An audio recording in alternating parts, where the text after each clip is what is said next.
How are you feeling for it? Good. This is the first time that I'm going to be actually outside standing and watching the rocket. Because normally I'm in mission control and stuff. Okay. Yeah. But now I'll be standing out in the garden there.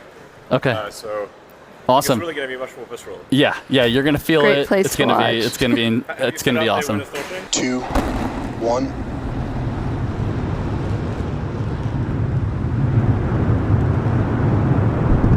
We have liftoff. Go Super Heavy. Go Starship. Thanks for all the historic flights, Pad 1.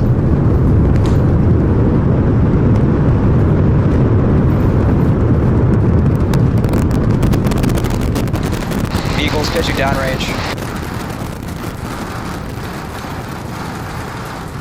Booster Raptor chamber pressure nominal.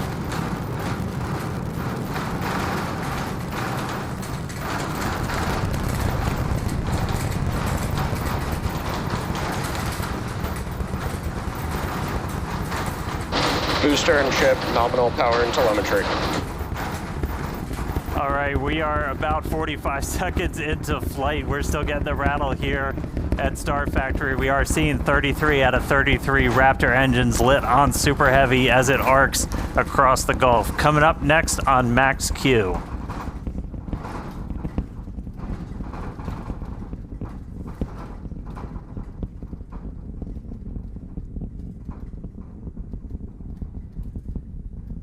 Max All right, Q.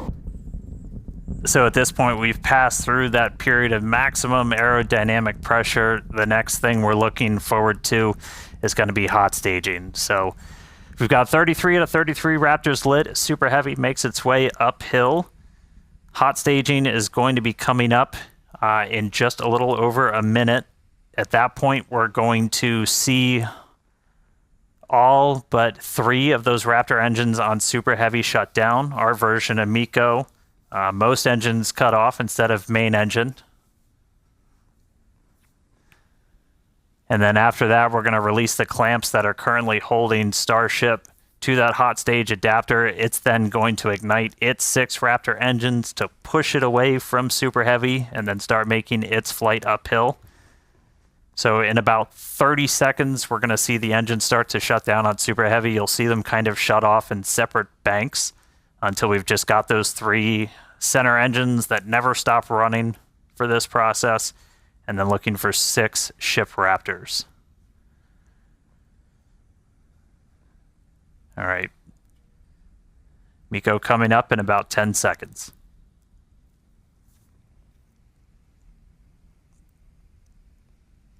See the engines throttling down. Booster engine cutoff.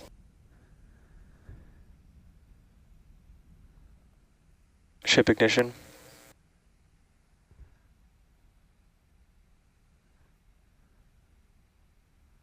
Stage separation. Use backburn startup.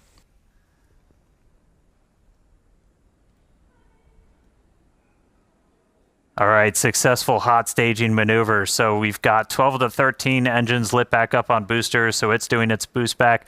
Real excitingly, Ship though, chamber we've pressure's got 6 nominal. out of 6 Raptors lit on ship there, so it's now going to continue to make its ascent into outer space. Meanwhile, this boost back is happening. We're using those 13 engines, so everything, well, 12 out of the 13, and then we go down to 3, and then we're going to shut down for the end of boost back. That's sending Super Heavy back towards its planned splashdown zone in the Gulf.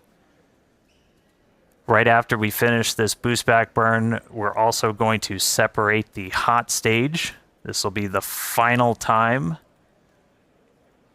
that we're doing this. Is all right, there's the end of the boost back burn. We should be seeing the hot stage. There.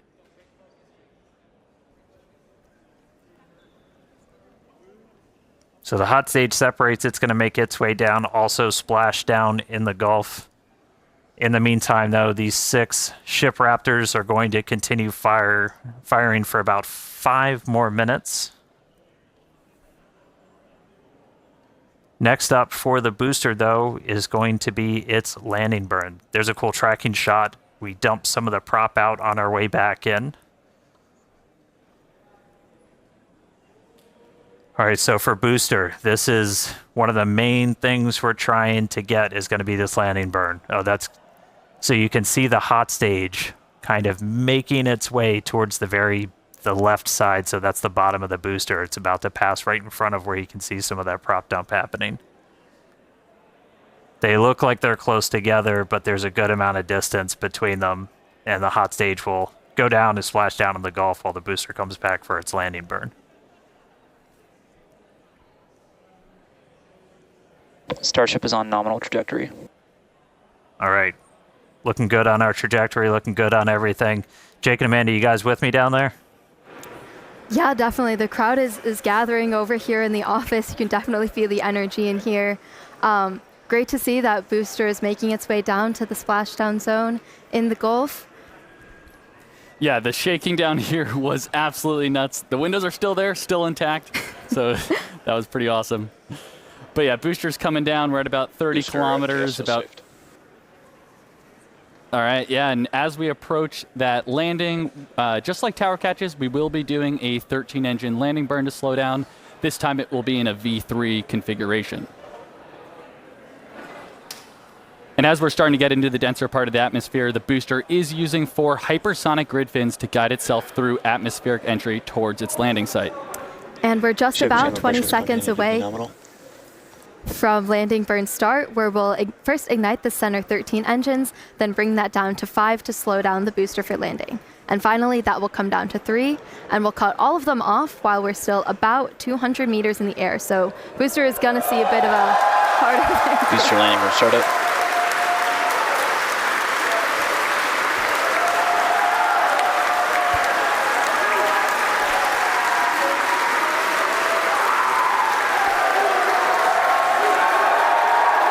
Booster landing burn shutdown.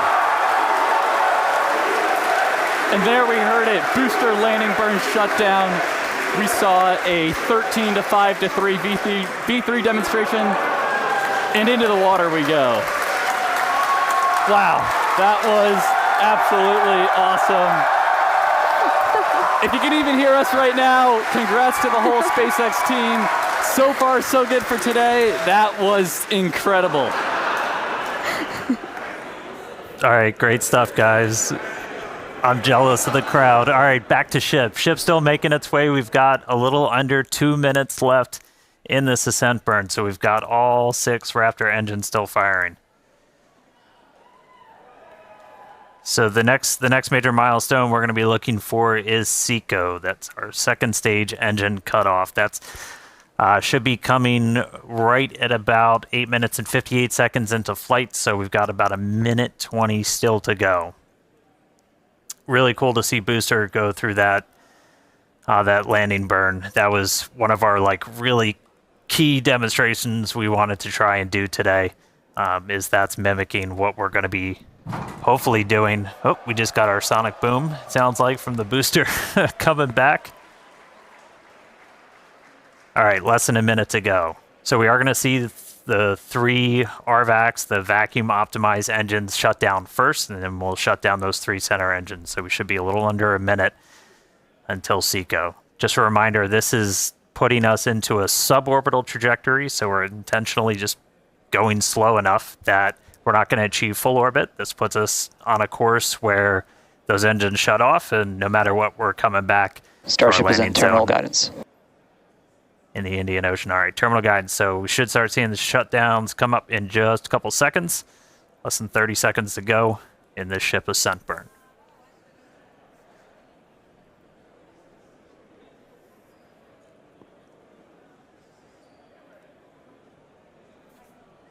All right, RVACs have shut off.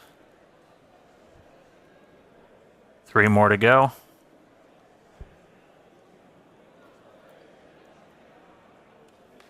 Ship engine cutoff.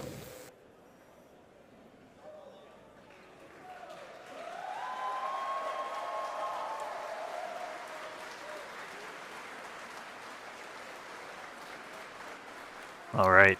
All ship Raptors have shut down. Nominal orbit insertion. You just heard nominal orbital insertion, so we are on the path that we wanted to be. So we've got a ship back in space, a whole lot planned for it, lots more still to come. Great seeing Super Heavy make its way to the water, but I'm excited to see what ship can do in space. How's everybody doing down there?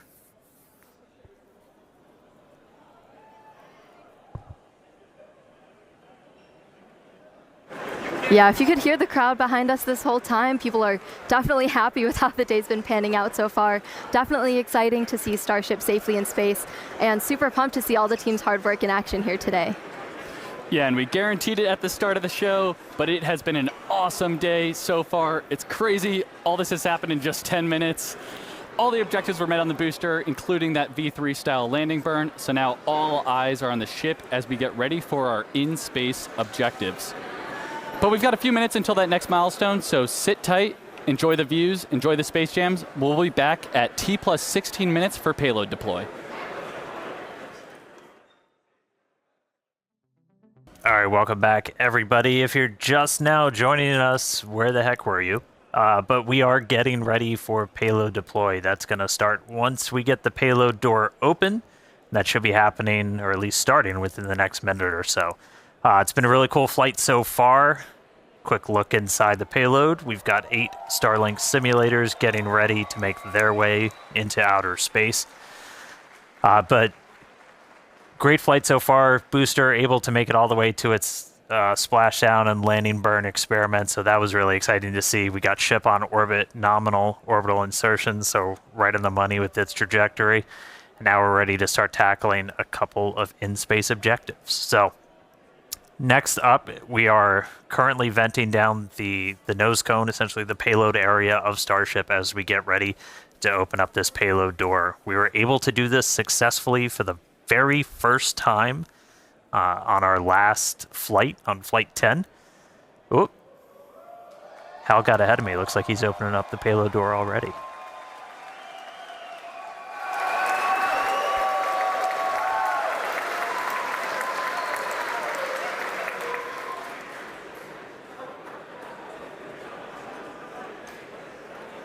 All right, looks like we got the door open.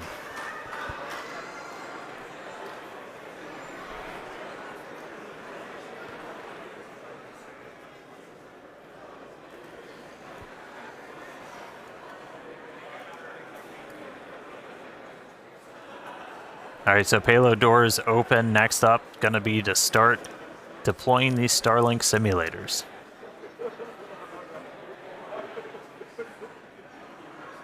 They are roughly the same size as the V3 Starlink satellites that Starship's going to be carrying. That's going to add some pretty crazy capacity. We'll run through the numbers in a little bit. We were able to do this for the very first time ever on our last flight, and so this will be another test. We made a couple of tweaks to the rails for deploying this based off of what we saw last time, but excited to see these get out the door. Our next iteration of Starship's also going to have kind of a more powerful PEZ. It's going to deploy these at a little bit faster speed, but looking to see our next demonstration of this hopefully in the next couple of seconds. We should start seeing them move out the door.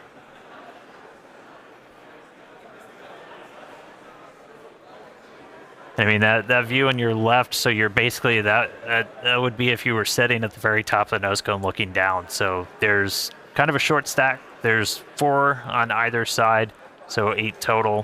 When we start flying Starlinks, for their actual deploy missions, we're going to be carrying stacks of about 60. So much larger stack once we start flying these operationally, but still doing a little bit of a short just for this payload deployed today.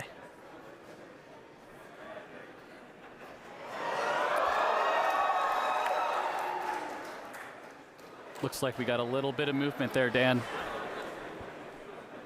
Coax it out. Get it moving, Jake. There we go. All right, first one going out.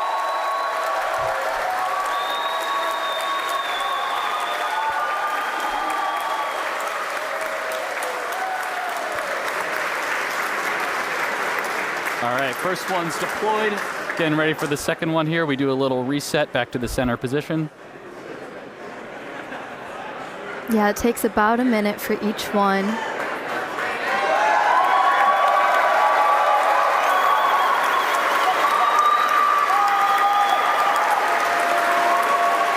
Looks real smooth too. They made a couple of tweaks to those rails. If you watched the last ones. It had a couple of bumps on the way out, but moving out super clean this time. Yeah, and as noted earlier in the show, but definitely worth repeating, Starship will deploy Starlink's more advanced V3 satellites, adding 60 terabits per second of capacity to the network per launch. So that's 20 times more than each Falcon 9 launch does today. Just incredible.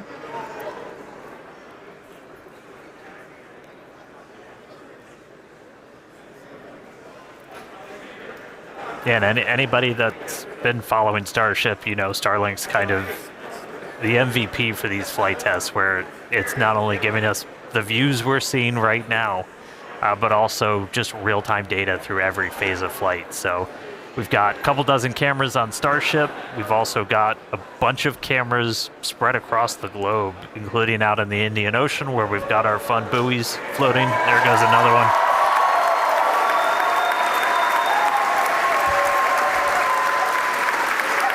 And I mean, we're using Starlink to bring all of this together. It's our drone shots you see here from our great team down here at Starbase, all connected. So Starlink not only giving us cool views off the planet, but also on the planet, help bring everybody along for all these Starship flights.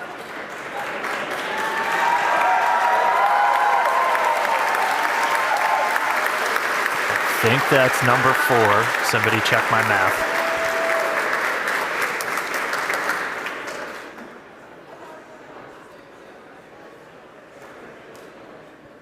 Yeah, we've got 4 Starlink terminals on the outside of Starship. It uses that to talk to the constellation. And through that, we actually get about 120 megabits of bandwidth for our downlink. That's our real-time HD video, all of our telemetry. So it's not just kind of giving us these cool views inside, but it's giving all that engineering data in real time, including re-entry, when normally a plasma layer builds up and blocks you out. Starlink, powerful enough of a frequency that we're able to kind of punch through that and still get that live view.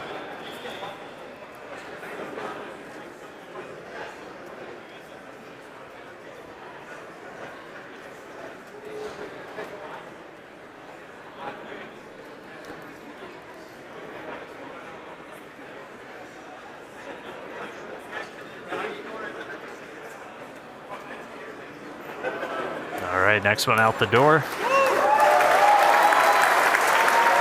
There we go.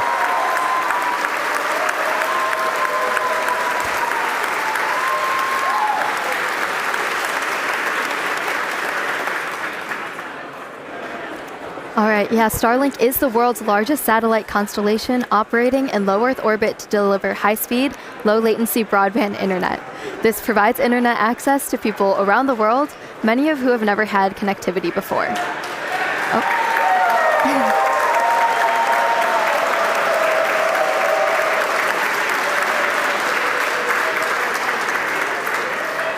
Right. Today, Starlink serves more than 150 countries, territories, and other markets with over 7 million active customers and counting.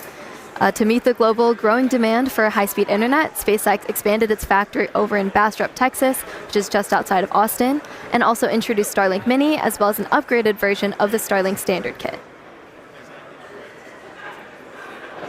Yeah, and one thing to note about this satellite deploy is that they will be following the same suborbital trajectory of the ship. So these dummy sats will not be going in orbit. We do expect them to burn up on re-entry.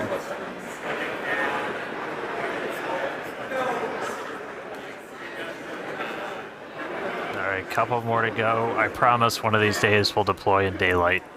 But we're basically trading deploy in the dark so we get those re-entry views for the daytime.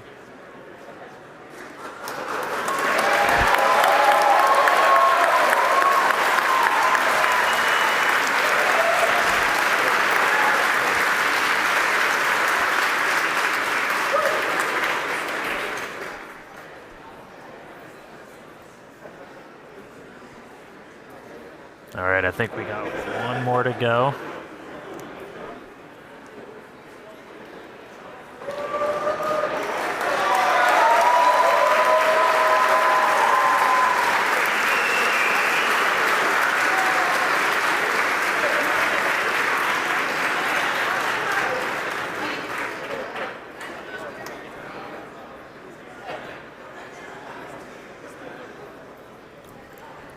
All right, now with payload deploy complete, Starship will now close its payload door and continue to coast around Earth to the Indian Ocean.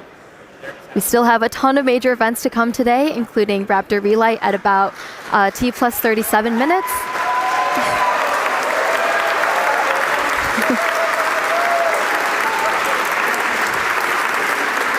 That will be followed by atmospheric reentry and splashdown. So with that, we're going to go on another quick coast. Yeah, if you can hear us.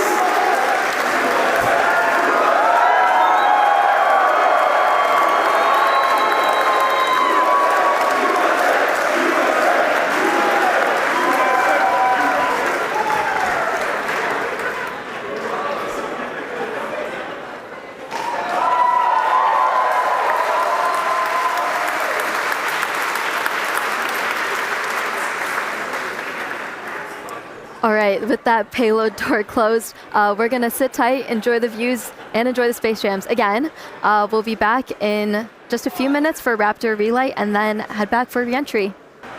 All right, welcome back, everyone. If you're just joining us, you did miss some exciting stuff because Starship successfully deployed its second ever payload, 8 Starlink simulator satellites.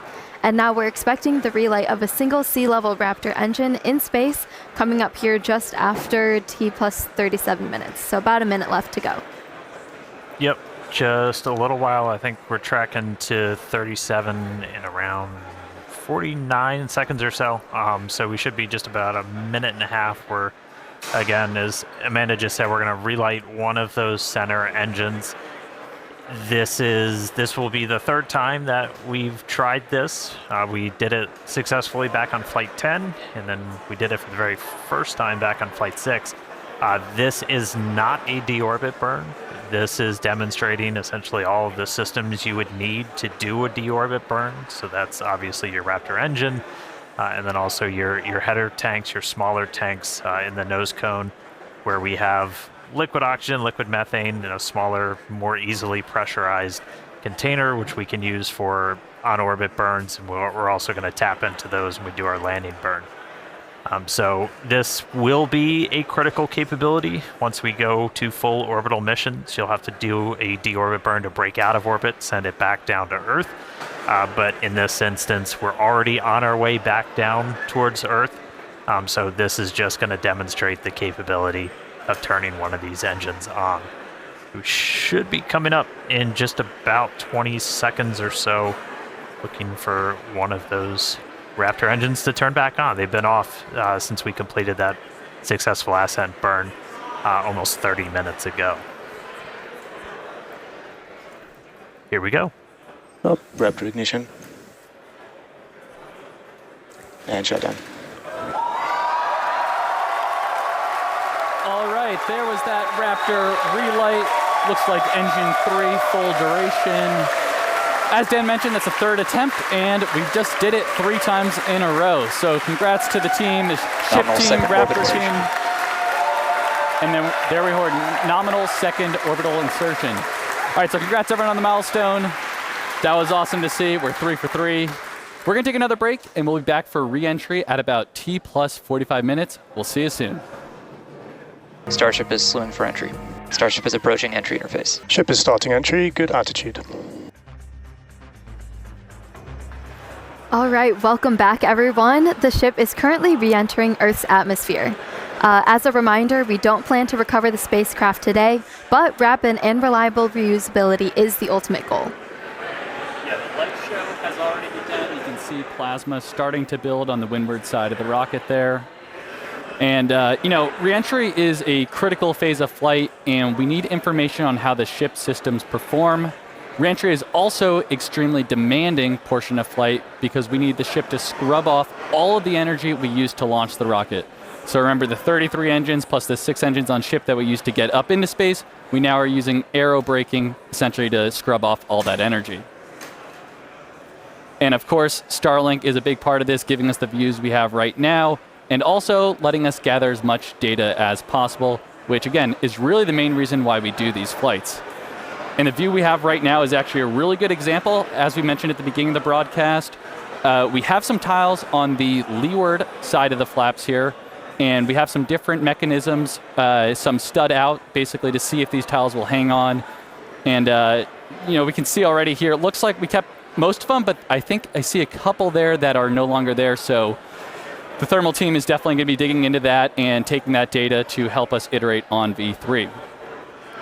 So yeah, Starlink provides us with one more path to collect data and help us rapidly iterate Starship's design. And if the ship does manage to make it all the way to re-entry, we'll collect valuable data on the spacecraft flying through the Earth's atmosphere at hypersonic speeds, or more than 5 times the speed of sound.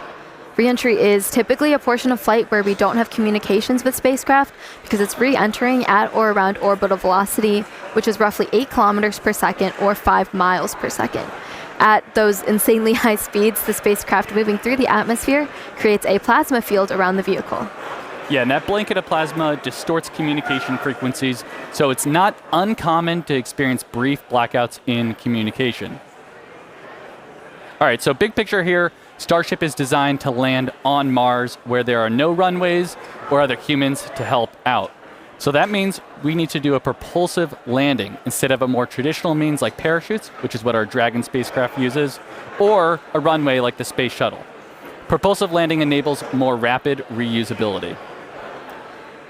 Now, as the ship makes its way back to Earth, we should start hearing some callouts when we hear entry max heating and entry max Q.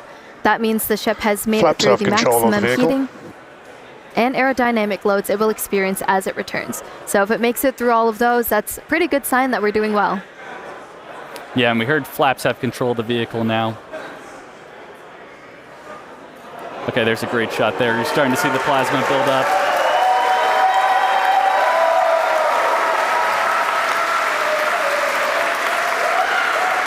So we will hear a call out when the ship is transonic and then subsonic.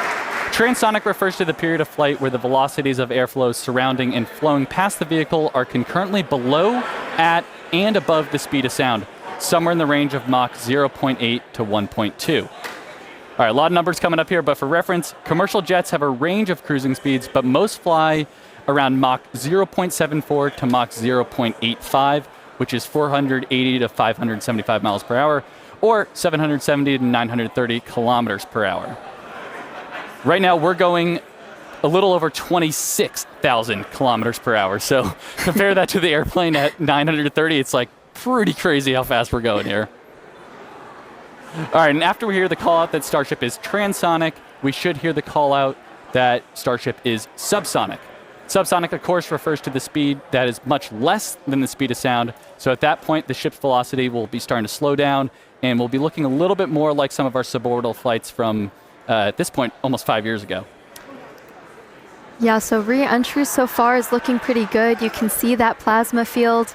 Also, again, with those missing tile experiments, especially, we're putting the ship through a lot today, but things are looking pretty good so far. Yeah, we're looking good. I do want to remind people that we are pushing ship to the limits. We've done a lot of these missing tile tests. We did it back on Flight 10. Every time we do it, we throw something new and the ship makes it through. This time, we're really pushing it. We've removed these tiles in some of the spots that see the highest level of heating. And we remove tiles that have zero backup protection underneath. So there's essentially just bare steel. It's on the heat of re-entry. And so do not be surprised if this is not a very smooth flight on the way down. But again, this is intentional. We are trying to find what are the limits for a ship. How resilient are we to these different issues that could pop up? If we lose a tile anywhere in the vehicle, we want to know what that ultimate impact is going to be. So we've got a couple missing. We had a bunch pulled over the primary fuel, the LOX tanks, everything. This one, we've got a tile missing right on top. So that's going to see some of the highest temperatures during this re-entry, and there's just bare steel right underneath it. So we're going to see if Starship's robust enough to pull through that. Also have some tiles missing around the aft flaps, specifically on the leading edge. So again, we're getting a really good look right at the leading edge. That's getting really intense heating. So again, gonna see if it can make it through. See if all the flaps hold on, see if Starship holds together.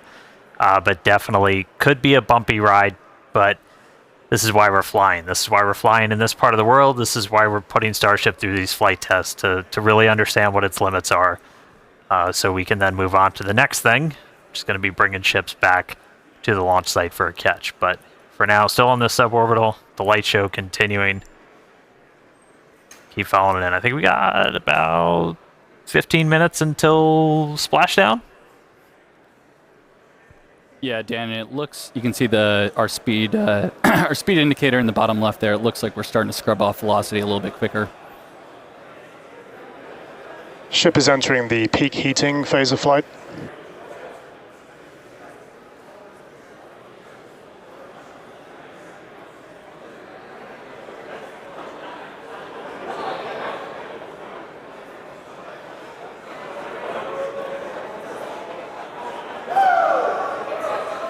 Looks like we can see some clouds down there as we pass through 70 kilometers altitude. Yeah, the sun's starting to come up again. Ooh, there we go. There we go.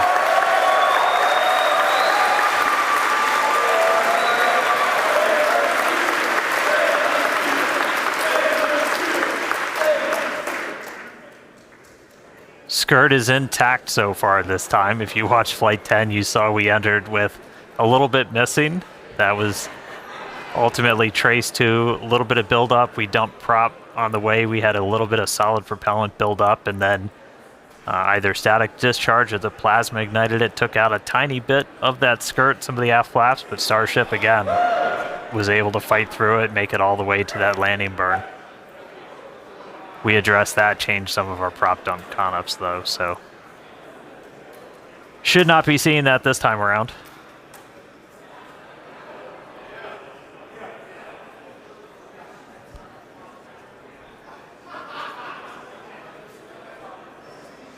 And as a reminder, in addition to these missing tile tests, we're doing kind of a unique flight on the way in. It's going to do what we call a banking maneuver. So while we're still going supersonic and even hypersonic, we're doing kind of a banking turn.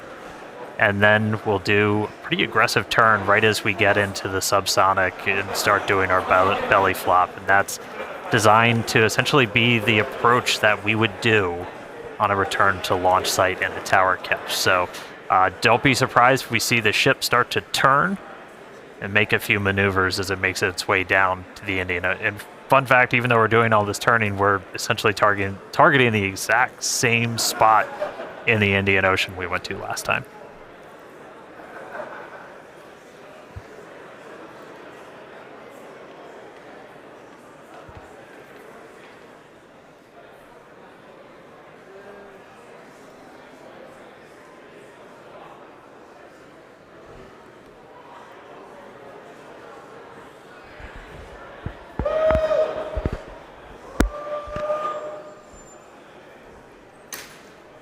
All right, just about 12 minutes to go.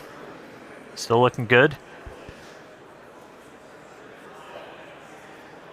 That gives a pretty good view of those aft flaps where, again, on the leading edge, I think it might be on the one on the other side, we had some tiles removed with no backups behind it. So again, we're really trying to stress some of the most sensitive areas around Starship, where basically if you lose a tile, it's the worst possible spot. And if we're able to make it through this, then that tells us quite a bit about just how resilient this vehicle is.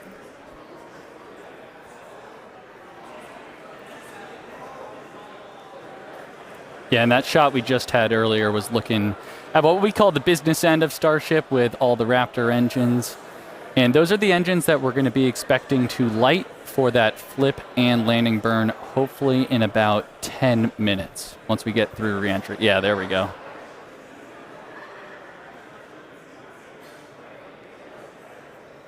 Yeah, looking at E3, that's the one we did the relight on. So it's 2 for 2 so far. We'll see if it can go 3 for 3.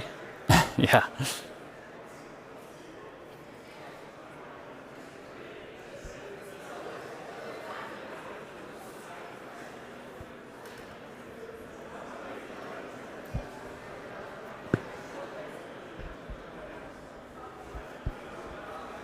All right, we can see that speed just continue to bleed off under 20,000 kilometers an hour.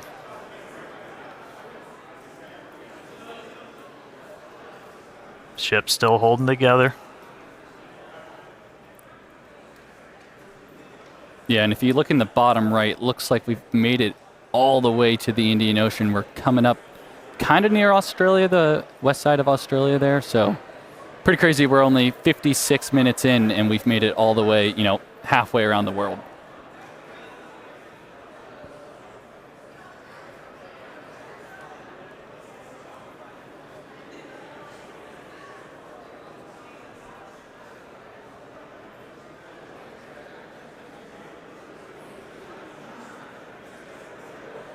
It's actually a good demonstration of a future capability we hope to have on Starship, where we will do point-to-point transport on Earth. So essentially travel anywhere in the world in about an hour or so, which is going to be pretty crazy. Imagine going from New York to Sydney in 1 hour instead of the 20 hours it takes currently.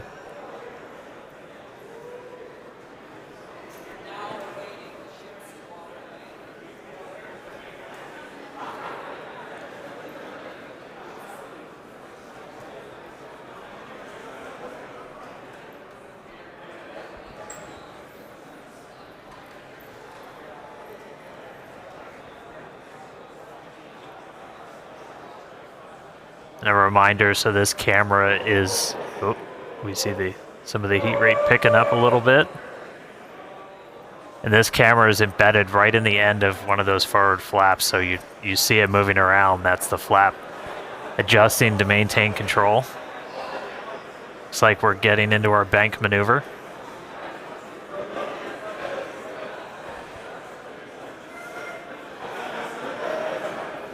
Now power sliding through the atmosphere. External temperatures are coming down.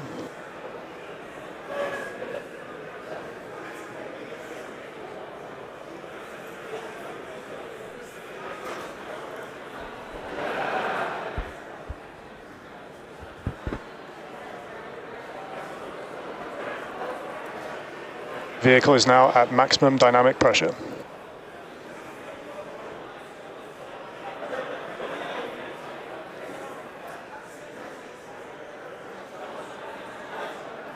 All right, that was basically our reverse max Q, so most aerodynamic stress that it's going to see during reentry, we just passed through it. So we're past that, we're past peak heating. Ship's still holding together. So we're currently in this bank maneuver. We're going to see it kind of roll over and do a pretty significant shift as we get down closer to the subsonic speeds.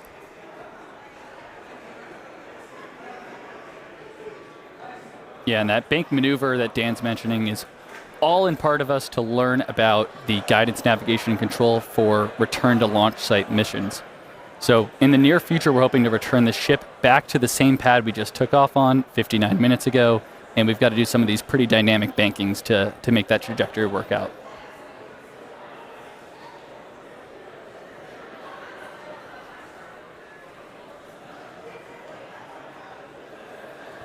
All right, the light show kind of calming down as we're starting to move into the lower parts of the atmosphere. We should hit transonic, so hitting that transition between moving faster than the speed of sound and below the speed of sound in just about 3.5 minutes. Our landing burn should happen right around an hour and 6 minutes after launch, so we should be just about 6 minutes away from that. You can see lots of daylight.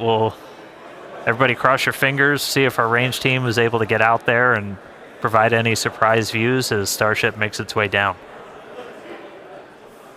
Oh, it's like they heard me.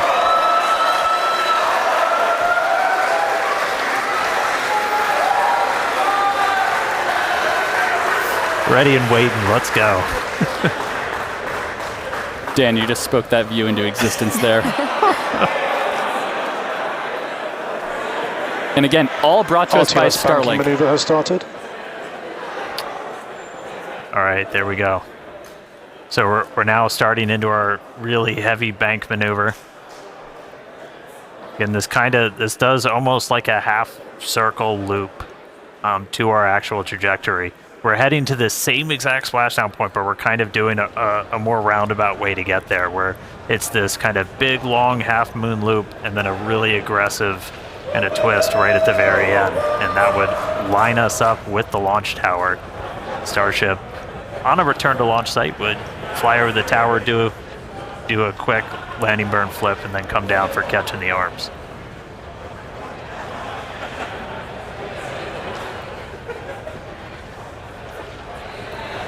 How about that S38 decal there, staying strong on that view we just had? Good to see the numbers back on. Yeah. All right, should be hitting transonic in about 2.5 minutes. Landing flip coming up in about 4. Pretty clouds there in the Indian Ocean today. Again, yeah, we changed our launch times. We launch in the evening now, so we get these daytime views down in the Indian Ocean. One of the things we're really looking for, the reason we have the drone, other than, yeah, that looks really cool, is we're able to kind of see the ship. We can only see so much from these cameras. You can't see like the vast majority of the heat shield. So we throw these buoys out there. We've got there's... You spoke it again, Dan. There it is. They're playing with me in the control room. All right. But we have these buoys out there. We have these drones that we're trying to see externally how the heat shield held up. Everybody saw from Flight 10 it had a little bit of a paint job, a little bit of a reddish hue. That was from those metallic tiles that we had tested. Kind of oxidizing really rapidly in that plasma and then spreading those little oxide particles all over the heat shield. No metal tiles on this flight, so not expecting to see that. Dynamic pressure is coming down.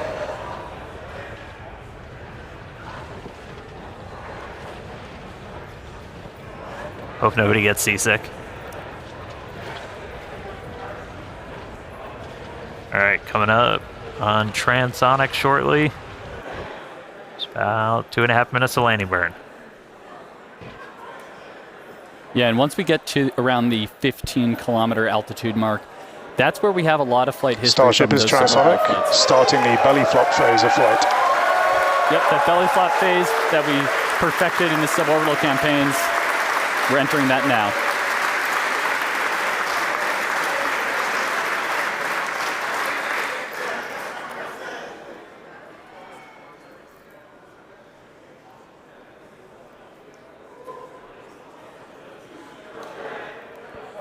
Right, starting to get those Raptors ready. Should be 2 minutes away from the landing burn. Again, we're going to do a flip.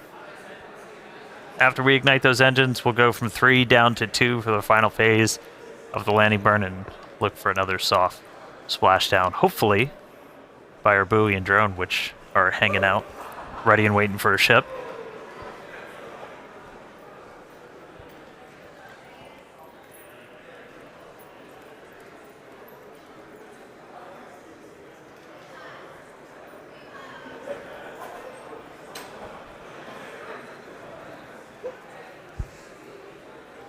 Seeing all 3 center engines have entered the chill phase.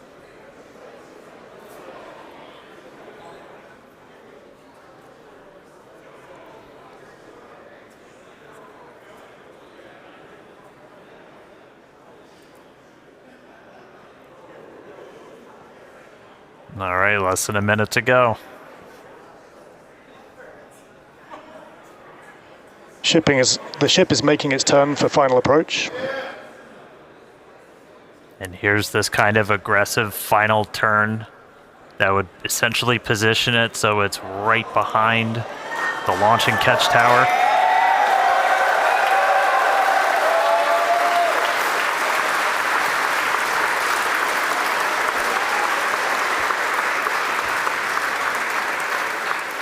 Flaps holding strong. Landing burn in just under 20 seconds.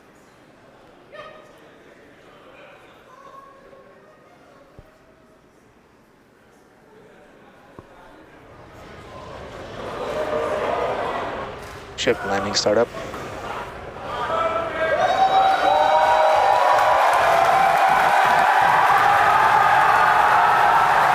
There's our landing burn.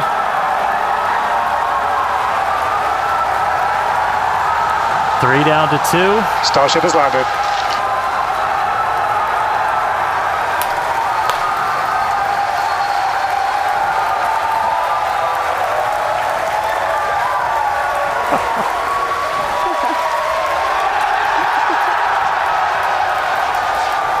As we said, we're not planning on recovering the ship today. Hey, welcome back to Earth, Starship. We are down in the Indian Ocean. Let him hear it, Starbase. What a day. What a flight.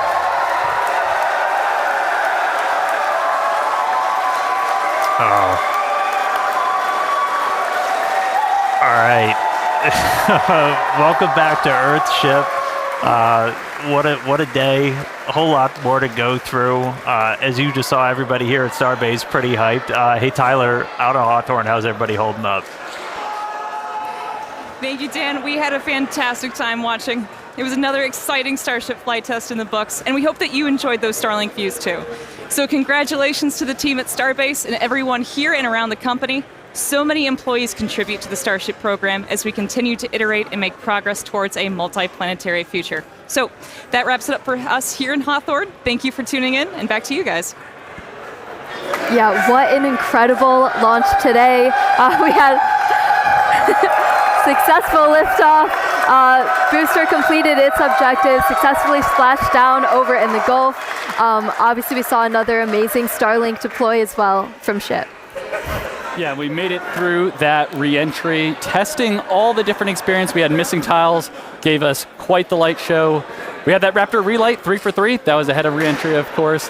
And then that awesome splashdown that we just saw, including that dynamic banking maneuver to simulate RTLS when we returned to the launch site.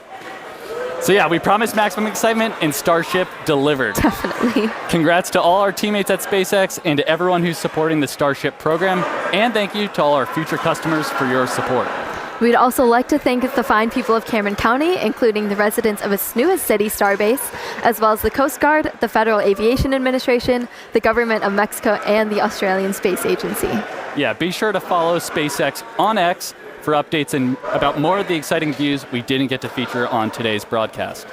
And if you're interested in more launch coverage just like this, head over to spacex.com/launches for the most up-to-date information.